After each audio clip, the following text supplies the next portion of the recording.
Hello students, the topic we are going to discuss today is chemotherapy of cancer.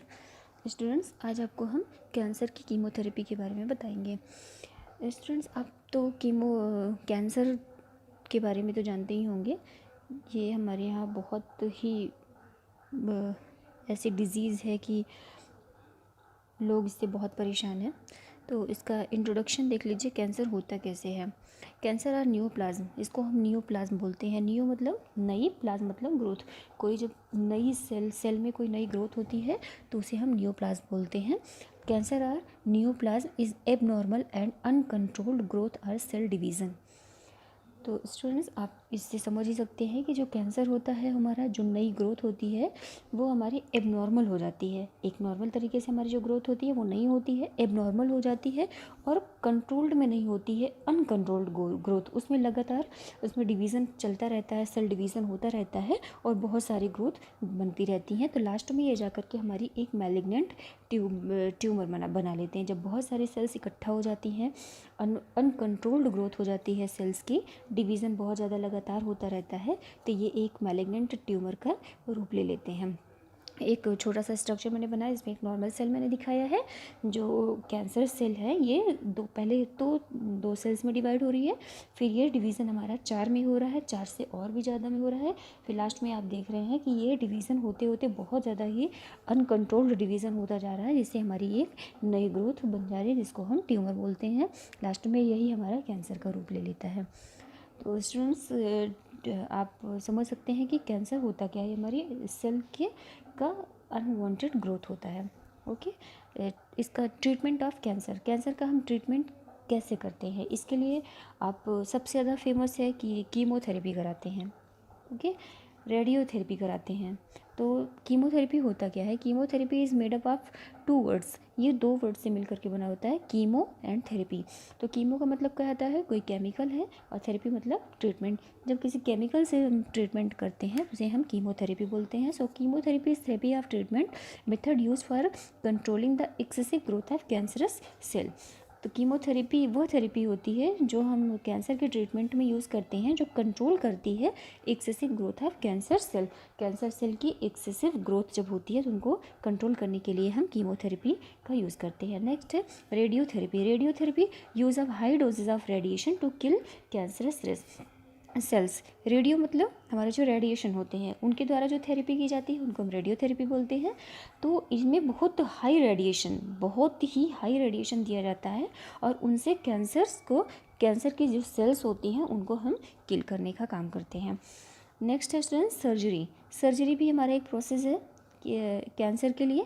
तो इसमें होता है remove the tumour and near by tissues during operation. इसमें हम operation करके जो ट्यूमर होता है, जो अनकंट्रोल ग्रोथ हुई रहती है, उनको निकाल देते हैं और उनके आसपास की जो सेल्स टिश्यूज़ होते हैं उनको भी हम निकाल देते हैं, क्योंकि उनमें भी इन्फेक्शन के चांसेस बहुत ज़्यादा होते हैं। नेक्स्ट है students immunotherapy. Improve immune system एक जो ड्रग दे करके हम उनको, जब किसी की इम्यूनिटी बहुत कम हो जाती है बॉडी में, उनका इम्यून सिस्टम कम हो जाता है, तो हम उनको ड्रग दे करके उनके इम्यूनिटी को इम्प्रूव करने का काम कराते हैं। Hormone therapy. It is a treatment that use medicine to block the lower the amount of hormone in body to slow down. जब कभी कभी हमारी बॉडी में अनवांटेड हार्मोन्स सेक्रेट होने लगते हैं, जिनकी ज़रूरत नहीं रहती है वो भी सेक्रेट होते हैं, बहुत ज़्यादा ही क्वांटिटी में निकलने लगते हैं, तो हम हार्मोन थेरेपी के थ्रू इनको हम स्लो करते हैं, कम करते हैं धीरे धीरे। नेक्स्ट हमारा जीन थेरेपी के माध्यम से जीन ट्रांसफ़र इसको बोलते हैं। Introduce new genes into cancerous cells. हमारी जो कैंसर सेल होती है उसमें नई जीन्स इंट्रोड्यूस होने लगती हैं, तो हम इनका भी ट्रांसफ़र कराते हैं। तो इसमें हम जीन थेरेपी का भी यूज़ करते हैं। नेक्स्ट है students classification of anti cancerous drugs. Anti cancerous drugs कौन कौन सी होती हैं उनका क्लासिफिकेशन देख लीजिए। सबसे पहले इसमें आता है एल्काइलेटिंग एजेंट। हमारे जो कुछ एल्काइलेटिंग एजेंट यूज़ होते हैं, जिसमें आपका आता है नाइट्रोजन मस्टर्ड जो प्लांट होता है, मेल्फालान और साइक्लोफॉस्फामाइड। नाइट्रो सोर्सेज जिसमें कार्मस्टीन, लोमस्टीन। एल्काइल सल्फोनेट जिसमें बुसल्फान, एथाइलामीन, थायोटेपा। ट्रियाजिन्स जिसमें डाकार्बाजिन। नेक्स्ट है दूसरा हमारा एंटी मेटाबोलाइट्स। कुछ एंटी मेटाबोलाइट्स भी यूज़ होते हैं इसमें।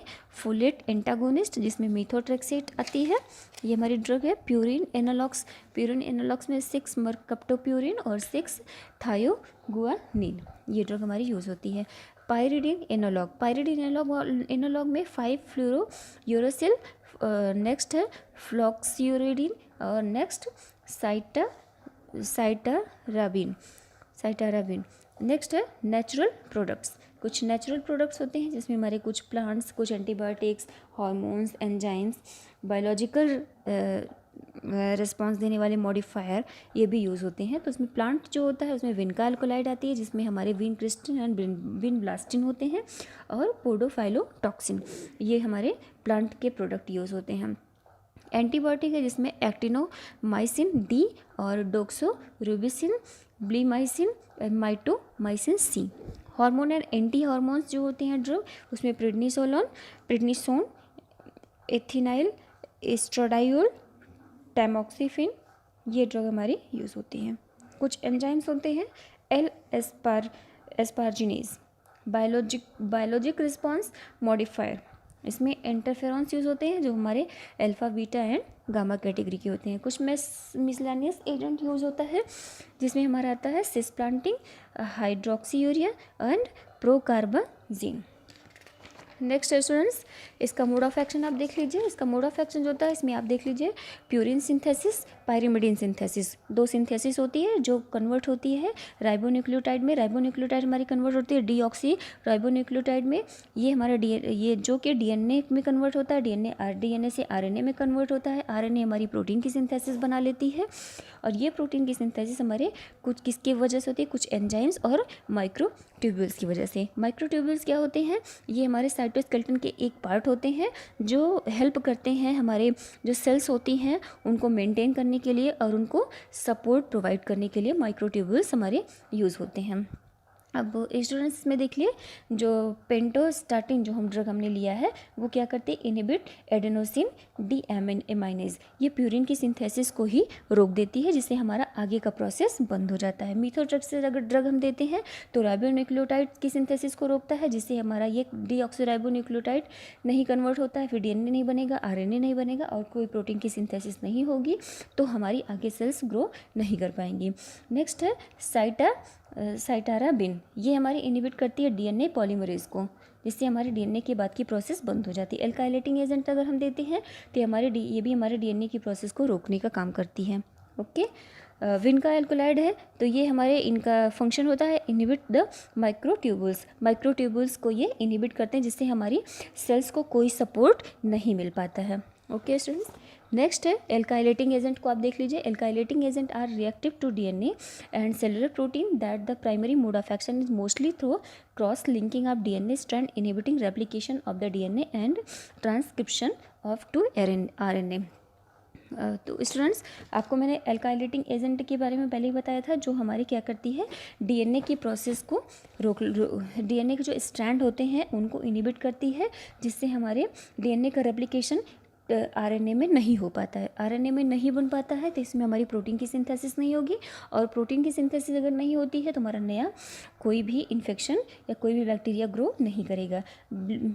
Bleomycin, it produce DNA strand breakage, inhibition of DNA biosynthesis is also reported. ये हमारी क्या करती है, डीएनए का जो स्ट्रैंड होता है उसको ब्रेक कर देती है जिससे हमारा डीएनए का इनहिबिशन हो जाता है, उनकी बायोसिंथेसिस नहीं हो पाती है।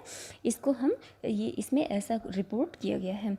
Mithramycin, it inhibit DNA dependent RNA synthesis by binding to DNA through plicamycin Mg complex, magnesium complex. ये क्या करते हैं, डीएनए डिपेंडेंट आरएनए की सिंथेसिस, जो आरएनए हमारा डीएनए पर डिपेंड होता है क्योंकि डीएनए से ही आरएनए कन्वर्ट होता है, तो ये उनकी सिंथेसिस को उन पर जाकर के बाइंड करती है, उनकी सिंथेसिस को रोक देती है, किसके थ्रू, मैग्नीशियम कॉम्प्लेक्स के through. Okay students, thank you.